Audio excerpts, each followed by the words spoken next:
દાખલા નંબર 24 બે ગોલકની સપાટીના ક્ષેત્રફળનો ગુણોત્તર 16:9 છે તો તેમના ઘનફળનો ગુણોત્તર શોધો। ધ્યાન આપજો ભાઈ, અહીંયા તમે શું કહે છે કે બે ગોલકની સપાટીના ક્ષેત્રફળનો ગુણોત્તર, તો આપણે પહેલા તો ગોલક માટે એક જ માપ જરૂર પડે અને માપ કયું છે ત્રિજ્યા। તો ધારી લઈએ કે ધારો કે પ્રથમ ગોલકની ત્રિજ્યા બરાબર r1 અને બીજા ગોલકની ત્રિજ્યા બરાબર r2 છે। શરત શું આપી છે બોલો? ગોલકની સપાટીના ક્ષેત્રફળનો ગુણોત્તર 16:9 છે। તો માટે શું થશે? પ્રથમ ગોલકનું ક્ષેત્રફળ છેદમાં બીજા ગોલકનું ક્ષેત્રફળ બરાબર 16/9। પ્રથમ ગોલકના ક્ષેત્રફળનું સૂત્ર શું આવશે? 4πr1² છેદમાં બીજા ગોલકના ક્ષેત્રફળનું સૂત્ર શું આવશે?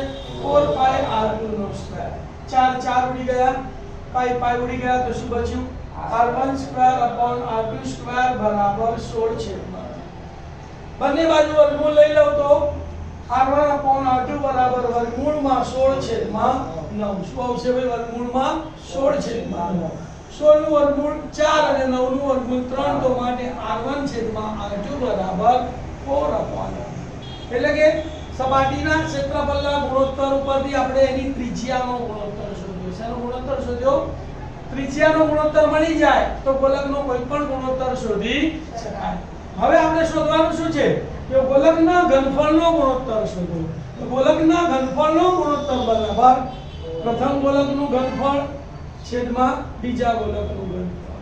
પ્રથમ ગોલકના ઘનફળનું સૂત્ર શું? 4/3πr1 નો ઘન છેદમાં બીજા ગોલકના ઘનફળનું સૂત્ર શું? 4/3πr2 નો ઘન। 4/3 ઉડી ગયા, પાઈ ઉડી ગયા, બંનેનો ઘન કોમન કાઢીએ તો r1/r2 નો ઘન।